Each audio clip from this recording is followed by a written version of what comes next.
Good morning, everybody. And you are the new guy. Yeah, I'm the new guy. Huh? So what's your assessment of the last 7 months overall? Everything's been going as planned. It's been good, and guys have been getting better. I think the culture that we're trying to create is coming too. We're not there yet, but it's coming the way we want it. But ultimately, things are going the way we want it. We're right on progress with how we want things. What do you say about your quarterback situation currently? We have 3 guys that's going to be competing for the job as training camp starts. DeAndre, James, and Bailey. Those guys are going to have a chance to compete and earn the job, and I'm excited about it. I can't wait. It's the first time as a head coach where I've had 3 guys that's going to be able to compete for it, and I feel good about either one of them. So I think from that standpoint, I can sleep a little better at night.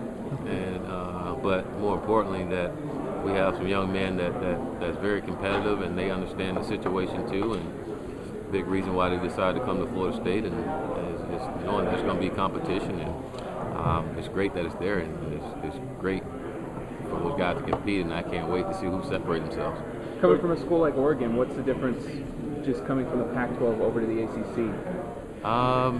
One's in the west and one's in the south, or the east. But again, it's a place you're familiar with. I would say, I think from a talent standpoint on our roster, we have a lot more talent than what we inherited when we went to Oregon. You know, that's about it. Brian mentioned you only have 4 returning starters on defense. What have you seen out of that side of the ball? Even though we have 4, they're still pretty stout over there, you know, and but you expect that at Florida State, you know, and we have some really good young players that hadn't played yet, you know, and I think you all will see them this year, but I think we'll see that Florida State defense will still be pretty good, even though we don't have as many starters back. And just because you don't have many starters, or you do have starters back, doesn't mean that you're going to have the success that you all expect to. But I think with Coach Barnett and the defensive staff, how close those guys are to the job that they do teaching, it's going to help our guys come together to be a dominant defense.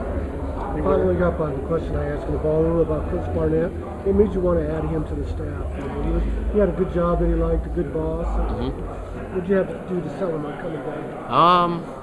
Asked him if he wanted to be the defensive coordinator at Florida State, and he did.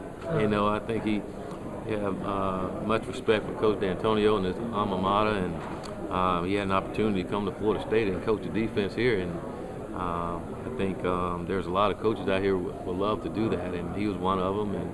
But it was also great because you want guys that want to be there, you know. And for me, on top of getting someone with a great defensive mind that can help our defense, getting a great mentor, getting a great person, you know, to help us get to where we want to go to, and guy that can help mentor our players, to help them grow, not just as football players, but as young men. Did you have a relationship with him before, or what I did you didn't. know about him? I didn't. I didn't have a relationship.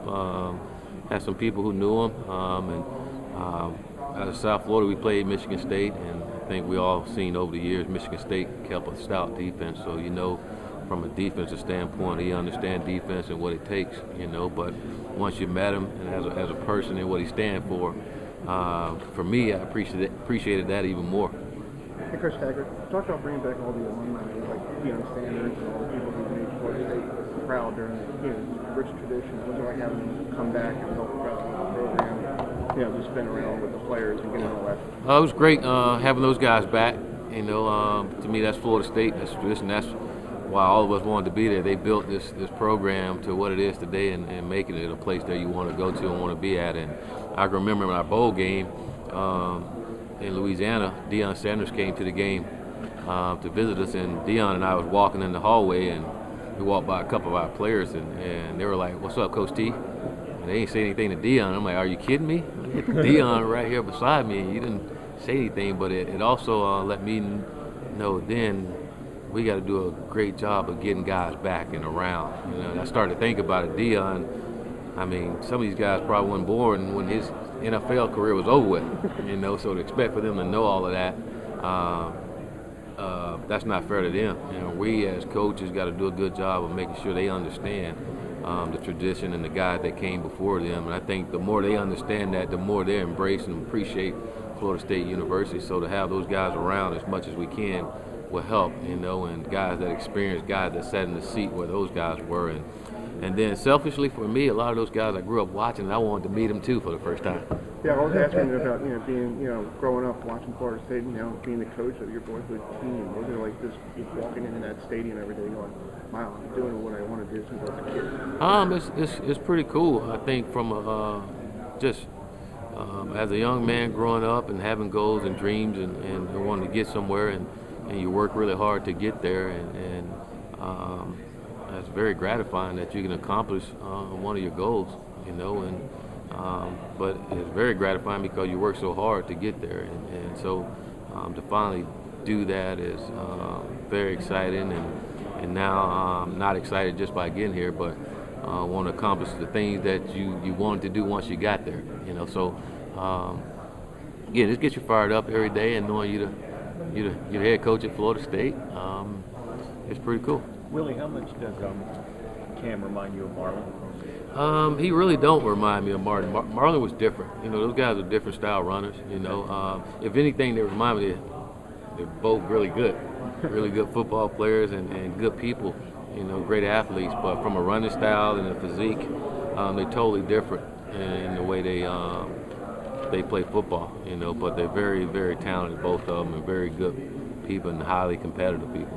Is Augie with you now? Yes, Augie Sanchez is up there with us now, and that's pretty cool as a coach to be able to bring a guy that you recruited and bring him along, and you coached him, and then now he's joining your staff as a GA.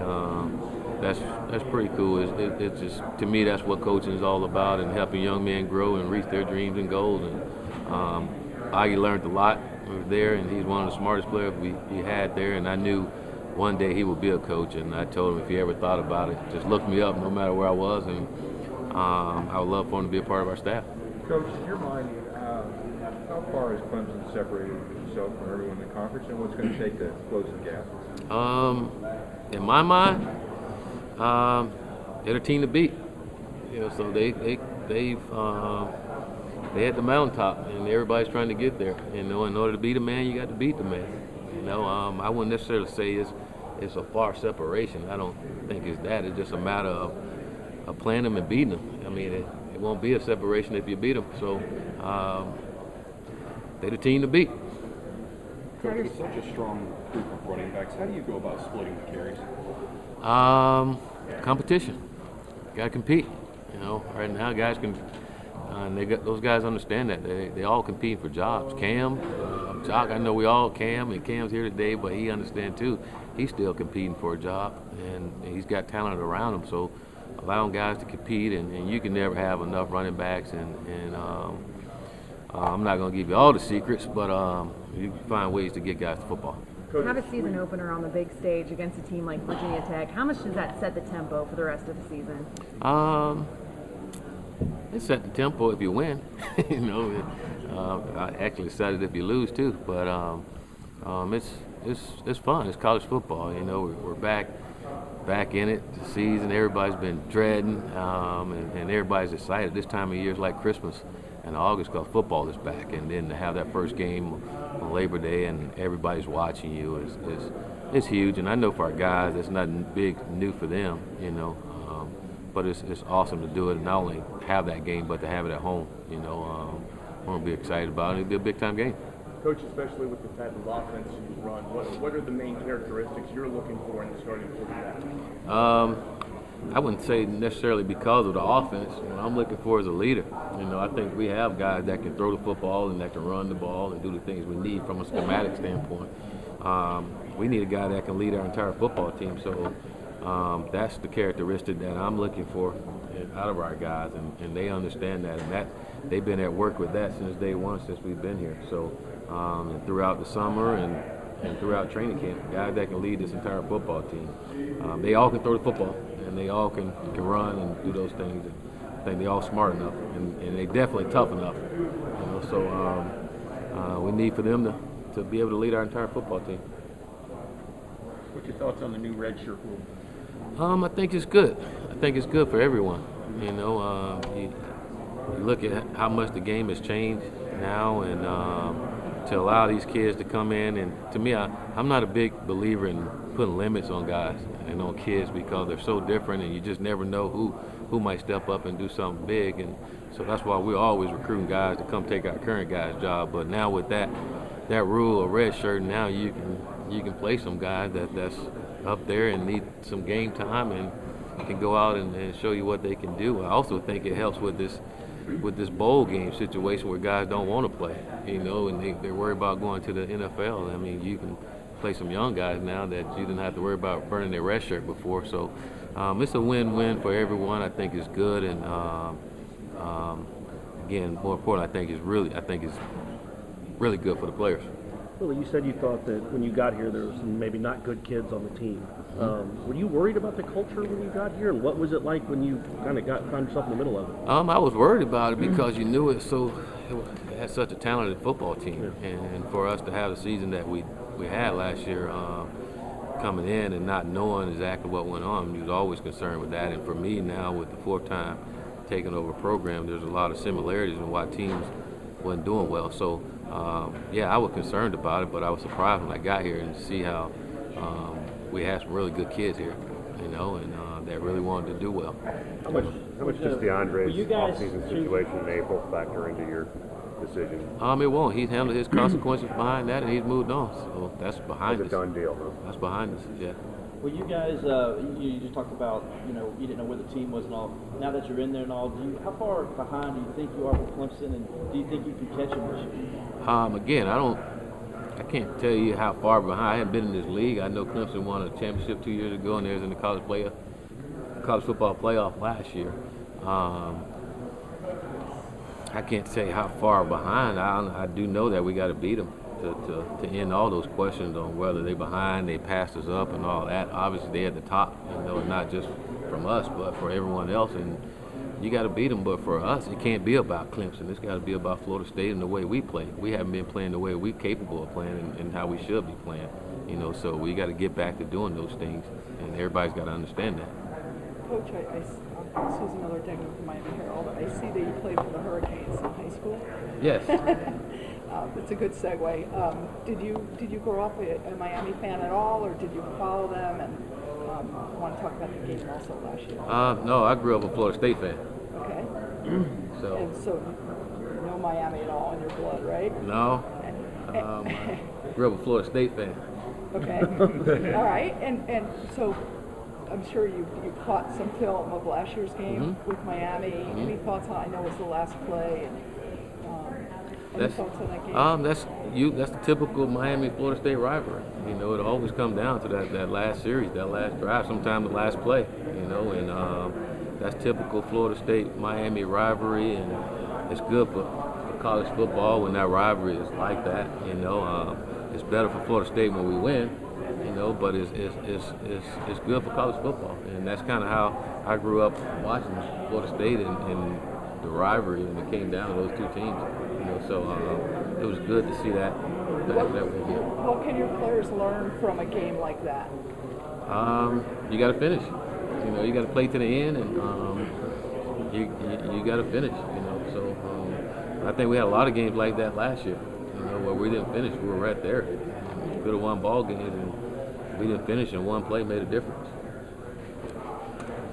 Willie, what's your relationship with Coach Bowden, and what is it about having him around the program, or what's the impact you think that can have on the team? Relationship is really good with Coach Bowden. Saw him last week, had a chance to visit with him last week, which was great. I just think our program wouldn't be what it is if it wasn't for Coach Bowden. And I think he has every right in the world to be around this program, and he should be around this program that he built and spent so many years being here. And I know he loved this program dearly, and he's such a good man that he don't want to be in the way, don't want to bring in attention from anyone else. But I'm a guy, I don't have an ego, you know, and I believe right is right and wrong is wrong, and I believe having him around is right. I think that's good for our players. I mean, for them, they have a living legend right there in Tallahassee that they can be around and experience, and it's not fair not to have him around. It's not fair to them for him not to be around, and for them to get to know him. He's such a great person. I encourage anybody to get to meet him. You know, you learn something from him, and so I just want him around. You know, I think he deserves to be around. He should be around, and be excited about a team that he helped get to this point. Did you know him well before taking this job, or did you kind of reach out to him after you took the job and say, hey, I would love to have you be a bigger part of the program? I knew him pretty much how everyone else knew him, as a fan. Yeah. You know, growing up watching him, and had much respect for him, and met him once at an FCA event. And but other than that, I had never met Coach, and then when I got the job, I wanted to reach out to him, especially when I got the job and I found out he hadn't been out around in a while. Definitely wanted to reach out to him. Was it when you first met him that time as a fan? Was it kind of one of those things like you're around famous people all the time now, but he's still kind of I was nervous. I brought two of his former players with me to help the situation out, Odell Hagan and Greg Fry, because I was nervous walking in there. But again, when you first meet him, all the nervous energy and everything I had just kind of went out the door when you met him, and he smiled and introduced himself and just welcomed you in there, and just like, oh, it's all right. How much growth have you seen from your young wide receivers and even tight ends so far this offseason? I've seen a lot of growth. I've seen guys around the office more. I've seen guys studying film more that I didn't see when I first got here, you know, and I think part of that is because they have a better understanding of what we want from them and what we're looking for. And now they're putting in the work to get better at the things we need them to get done. But you see those guys around often, you know, I mean, more than I ever seen them, you know, and that's great when you can walk in the office. I walk by and I think as a coach in there and there's players in there watching film. I mean, that's showing me that they're committed to getting better. And when you got young receivers that's doing that now, if they can get themselves to start training that way now, they're going to have a bright future here. Willie, I don't know if you've answered this about Francois. I know he had some internal discipline that you were having him go through. Mm-hmm. Is that over? Is he fully reinstated? Yeah, he's reinstated. He never was gone away from the team. Okay. You know, he was still around the team. He handled the consequences we had for him, and we moved on from there. That's kind of how we do it, you know. And he understands the expectation and understands what's going on. He's been doing everything we asked. He's moved back on campus. He's around his teammates more. He's doing more with his teammates. He's happy. You see him smiling and laughing and joking with his teammates. And again, that's great to see. That's growth, and he understands he's got to continue to grow. And again, he's on the spotlight, and he got to understand that. How's his knee? Good. You know, he'll be ready to go training camp. 100%? Yes. Does he seem like a different kid than you met 8 months ago in December when you first met him? He has. You know, I think DeAndre is one of those young men that it's not easy to trust, and there's a lot of kids like that, you know, and it takes time. And he's one of those guys going to fill you out and see if you're true to who you are and what you're doing.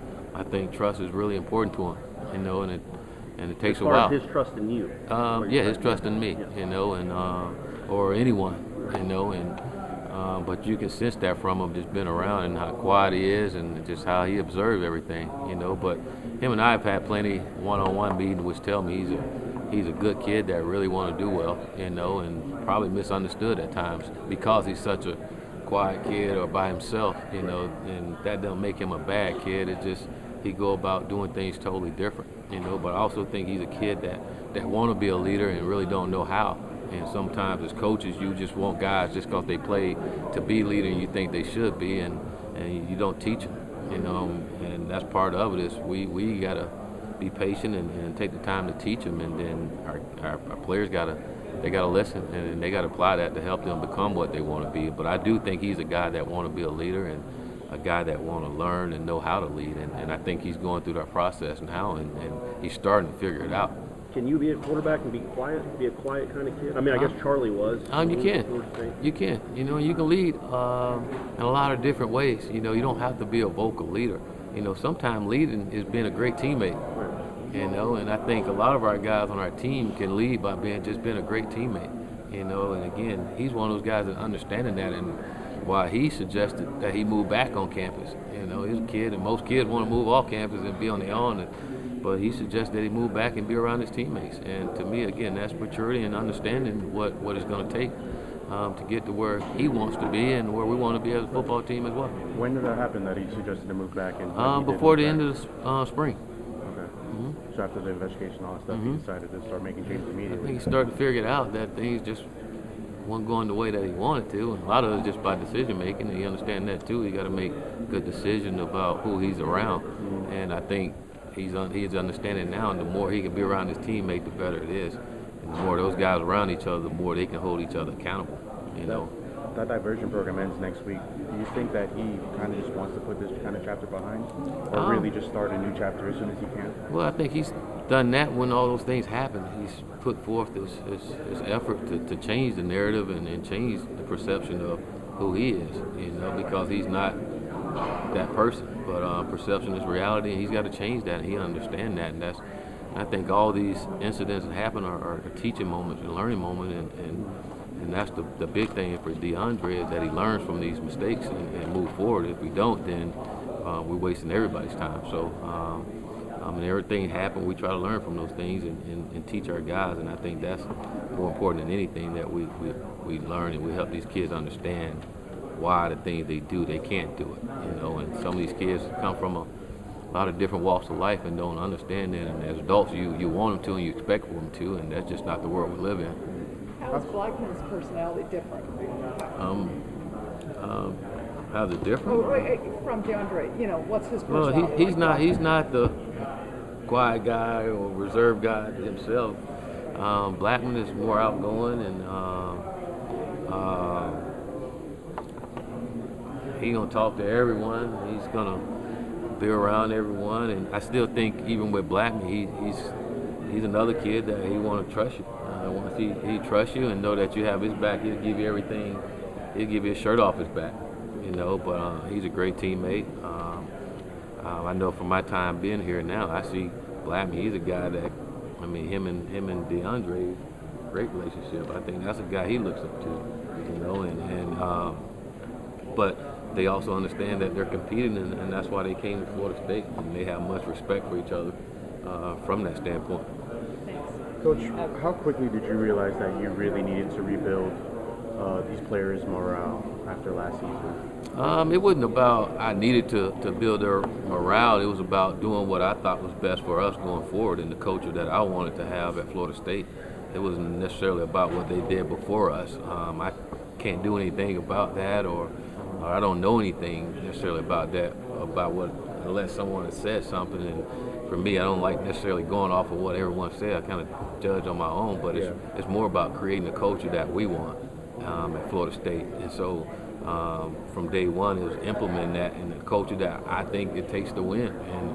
And so from day one, we tried to implement that, and we're still in the process of doing that. And it don't happen overnight. It comes with time, and the more success we have, the more the buy-in is, and eventually we'll get them to all. That's just the way we do things. I guess what I meant. Taking over several programs. Is there a blueprint now where you're like, okay, this is the culture I want. You know, this is how I got it implemented at last school before that. So I'm just going to do the same thing, and I know it's going to pay dividends at a certain point in the process. I guess is there kind of a blueprint that you kind of lean on? I guess. Yeah, I think there is a foundation, and I think every program is different, and you got to adjust because the way they do things. But you stay true to who you are and what you believe in, and we believe in having good people around us and doing things the right way, and believe in accountability and discipline, you know. And I believe that all young people want that. I believe in mentoring. I think that's so important in college athletic, and I don't think that's been done in a lot of places, that we're mentoring and helping these kids grow, not just as men, but not as just football players, but as men. And I think we all can do a better job at it, helping these young men grow and to where they going out and being productive citizens other than just football. And I hate to see guys play 4 years and they go back home and live with their parents.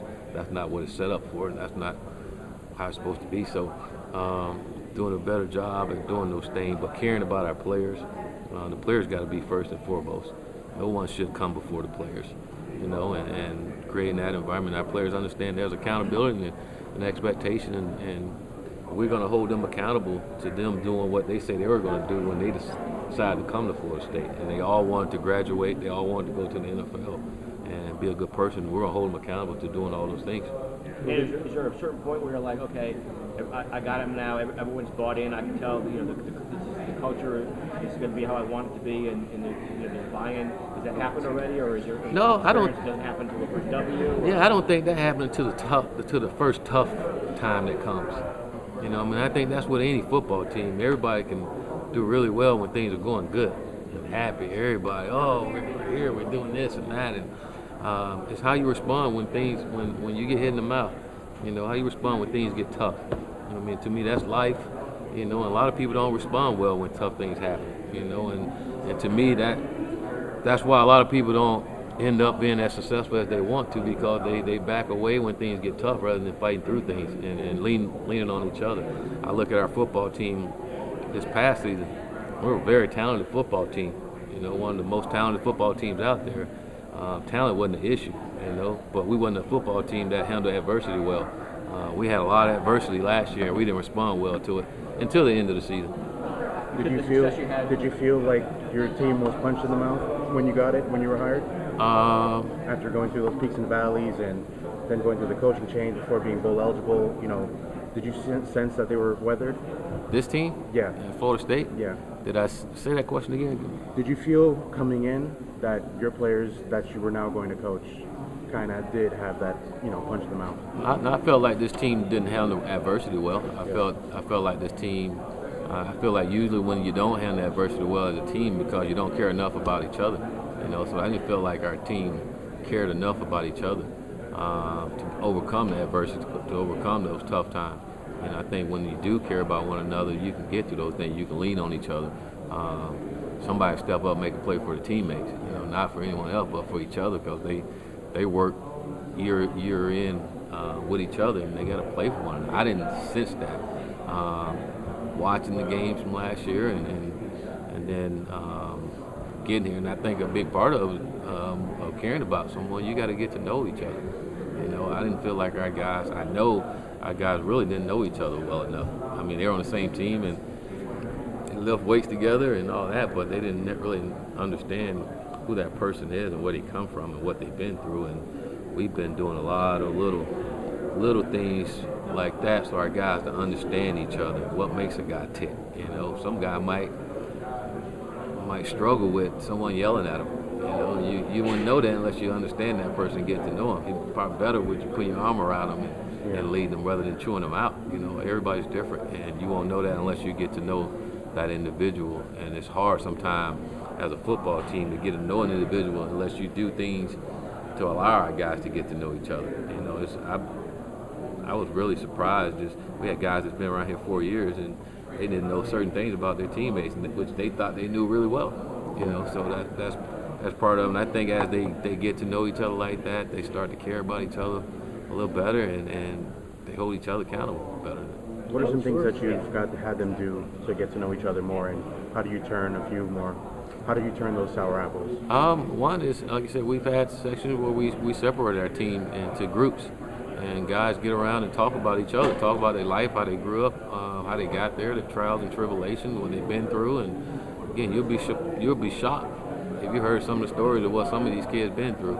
And it amazes you, because for them to go through some of the things they've been through and still play at a high level and be here in college and accomplish some of the things they're doing is amazing, because I think a lot of adults couldn't even go through some of the things these kids go through. As a first-year coach, I mean, with the new, I guess you haven't kind of recruited these guys on the roster. When you're evaluating and kind of scouting this team, what are you kind of looking for, and maybe how critical are you of players that maybe might not fit in to what you want to run in the future? I mean, how do you kind of handle that balance? I don't look at it that way. I think there's a role for everybody on our team. You know, you're a good football player, we can find a role for you. And so I think come here, you watch the latest film that you can watch to see what they like on the football field, but then it's every day is an evaluation and how a guy performs in the classroom, in the weight room, how he works, in meetings, how he participate.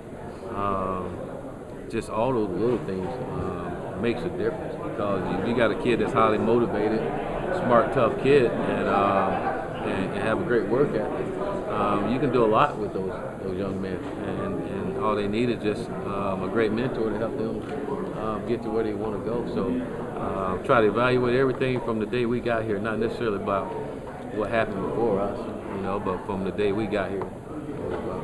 What's your goals for the season? This is really simple. I'm sure you've answered it, but what are your goals for this season? Our goal, my goal or our team goal? My goal is to lead this team to a championship. National championship? Is that what you're saying? Absolutely. I think that's all of our goals. National championship, but we understand that there's some things that need to be done in order to get there. And one is we got to win the conference championship before we can do that. So I think if you want to start somewhere, it starts there. We need to win the conference championship. Coach, who are some guys that haven't played at all or haven't played much who you think can have an opportunity to become bigger players this season? Who are the players? Now you're going to make me call out some guys and forget some guys and put them on the spot. First people that come to mind. Tamarion Terry. I mean, he's the first guy that caught my eye at bowl practice when I got there. He was the first guy I asked Odell Hagan, who is that guy? He's like, Coach, he's a redshirt freshman. I'm like, wow. But he caught my attention day one. I think Kalen LeBarn is another one who's had a great spring, and you talking about a young man who's grown up tremendously. It's been really good to see. I think Trey McKitty will have another guy that can have a breakout year. D-Jack, Tavius Jackson, I think he's a guy that's going to have a good year. It's a lot of them. What about on the defensive end? D-Jack's a linebacker. I think Devontae Taylor will have another great year.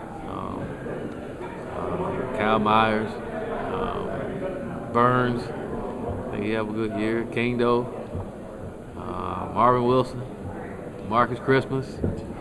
I think all those guys are going to have a heck of a year. You find yourself reminding yourself, or thinking to yourself that, this might be Florida State, traditional powerhouse, but this is a team that only won 3 ACC games last year. It's not going to be instantaneous fixes. It's going to take some time, or it's going to take some effort. I don't look at it that way. I mean, I think from the outside looking in, that's how people look at it. But when you go back and watch the film, I mean, I think it tells you a lot. We're not far from being. Florida State had one mediocre year, and it's like the wheels will fall off, but they haven't. And you look at some of the games we lost. You just talked about the Miami game. That's the last play of the game. You talk about the Louisville game. That last series of the game. I mean, we're in those games. We got to find a way to win them. Like I go back, we got to deal with adversity. When things get tough, we can't fold. We got to finish. So we're not that far. I mean, we can put that narrative that way that we're far, but it's not that way, and that's on us to change the narrative about really going to be the team that everyone expects for us to be. Is there a comfort level in yourself that because you've experienced as a head coach before and done this before, you're like, I got this, I know it's not going to take me long to kind of to make these tweaks necessary to get this program back the way I want it to I don't think any coach can tell you when they can get it going or get going. I think that's the intention. We all know we need to win and win now. We're not waiting for anything, and you just got to have your plan and put it together and do a good job of selling your plan to everyone else and holding everyone else accountable to handling their business. And if everyone is up to that point, then good things are going to happen at Florida State. But I can't sit here and tell you it's going to happen just like that. Can it happen just like it can? But it's on us to go out and make it happen. Or maybe comfort level that you know how to make it happen. That eventually it's going to happen because I've done it before. I know how to do it. I know how to get the results. Yeah, I think I know how to make it happen. And I think it will happen. I wish I could give you a timetable on when it's going to happen, but I can't. The expectation is for it to happen a lot sooner than later. And I think we have talent to where it can happen soon. But again, it's going to be on our players to come together, play for one another, and and on our coaches to make sure we do a good job of preparing them for those games to be what we need to be. Looked like you had a chance to catch up with Bobby Petrino earlier. What was how much do you know him? I know he coached after you at Western Kentucky. Knew Coach Petrino from that. Played against Louisville when I was a player. He's the offensive coordinator, and visited him a couple times when I was at Western Kentucky. He's at Louisville, and then I left Western. He became the coach there. We talked a couple times then. What was your exchange like this morning? Any initial comments? How's your summer? What'd you do this summer? Just more of that. How's things going? Have you ever been a coach where you had leader? How has he taken that? How has he been vocally? And it's the first time you saw that from Chase? He's taking it and he's doing better at it. You know, again, Cam's not necessarily a vocal guy, and I don't need Cam being a rah-rah guy. But it's when Cam says some things, usually some good stuff, and his teammates need to hear it. And I just told him that it's okay to say those things at times. Your teammates need to hear from you a lot more. You know, these guys respect you. You know, and again, just like I said with DeAndre, Cam's another guy. He wants to lead. I mean, a lot of these guys, we all want them to be leaders, but sometimes they don't know how, and they just want someone to teach them what we really want them to do, you know, and not just throw it on them and say, hey, you need to be a leader. Like, what the hell is that? You know, teach me how. He taught me everything else. Teach me that. So it's our job to teach them and not do everything for them. But when, like with Cam, for instance, rather than me trying to do everything for him, when I see there's an opportunity for him to lead or an opportunity for him to say something to the team, I'll go over and whisper in his ear, this is what I'm talking. This is a perfect opportunity for it. And by doing that, he's starting to understand, again, when and when not to do it or how to go at his teammates when he needs to. So it's a work in progress, but he's all up for it, and he really wants it, you know, because he knows he can make a difference when it comes to that. Coach, you're in a division with a lot of quarterbacks that have experience, get a lot of game experience. How much more difficult does that make it preparing for this in this division? Say that one more time. You have a lot of quarterbacks in this division who have a lot of game experience. How much difficult does that make it to prepare for that? I don't think it's difficult to prepare because everybody's going to pretty much do the same thing. You know, and not just overhauling everything. They're going to do the same thing. You just got to be on your A game, knowing that they have more experience, so they'll be a little more prepared, a little better than what they were the year before. And but schematically, I don't think many going to change from that standpoint. And so we understand what we got to go against. It's a good league, and again, each and every week you got to come ready to play. And for me and for our football team, it's not about everybody else. It's about us. We got to be more concerned about us and our quarterbacks, and having teams worried about having to play us. Coach, what has Coach O told you about how summer off-season program went? He's told me it's been one of our best where we've been, you know, especially the first year, and just the buy-in and the way guys have been working and training. It's been really good with those guys and how they coming around, and just again seeing the before and after pictures of those guys, seeing how their bodies change has been phenomenal, and just seeing the confidence in our guys has been great. But it's been really good offseason. Brian and Cam have mentioned accountability a lot today, just about how they've been held accountable for going to those summer meetings and summer practices and summer workouts. Just what was the emphasis on that in the spring, and just how have you tried to change that? Well, we just told our guys we can't continue to do what we're doing and expect different results. You know, this is how we're going to do it. You know, but I said it earlier, this is what they all signed up for. You know, they all came to Florida State. They wanted to win a championship. They wanted to go to the NFL. They wanted to graduate. I mean, that's all the things they said they wanted to do, not me. You know, and I told them day one, we're going to hold you accountable to doing those things. So all we're doing is just holding them accountable to what they say they're going to do, and they're starting to see the results behind it. You know, we've had one of our best years academically this past semester, you know, because of the accountability. And what's starting to happen now is they're starting to hold each other accountable. I'm not getting emotionally hijacked like I did when I first got here, you know, because those guys are taking care of each other right now. And to me, once that starts to happen is when everything else starts to change for you. So that's so important in every program, accountability and discipline. And you just can't talk it. You got to live it every single day. And I think what's happening now is our guys starting to see the change by living it every single day in their lives, and they're appreciating it more. How did Walt Bell get on your radar? What about Walt's past, his work history, and the conversations you had with him convinced you to bring him on board? Well, I knew some guys that knew Walt Bell. I wanted to get someone that was very similar to the things that we did offensively. You know, we wasn't going to reinvent the wheel. We're going to run the offense that we've been running. You know, but I wanted someone that had some similar things they did schematically. You know, and they did some of the same things at Arkansas State. They did well, and again, he went to Maryland and do a good job, really good football coach. And when you met him, you can tell that he's an up-and-coming coach. He's a smart coach. He's going to do well. Very smart coach, and he can relate really well to our players. Coach, one last question. Sure. You mentioned accountability. Yes. Is that a natural part of your coaching philosophy, or is it something that you saw was missing when you evaluated the team when you first got it? No, that's a natural part of it. I think that's so important in anything you do. In order to be successful, you got to be held accountable to, again, the things you say you're going to do and the things we say we're going to do as a program. You know, without accountability, you can't get anywhere. You know, without discipline, it's not going to allow you to get anywhere.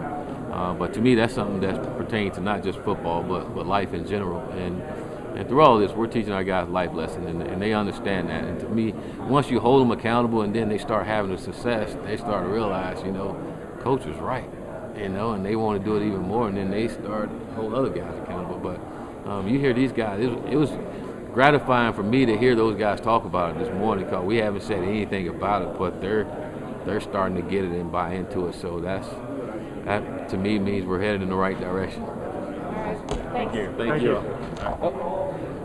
All good.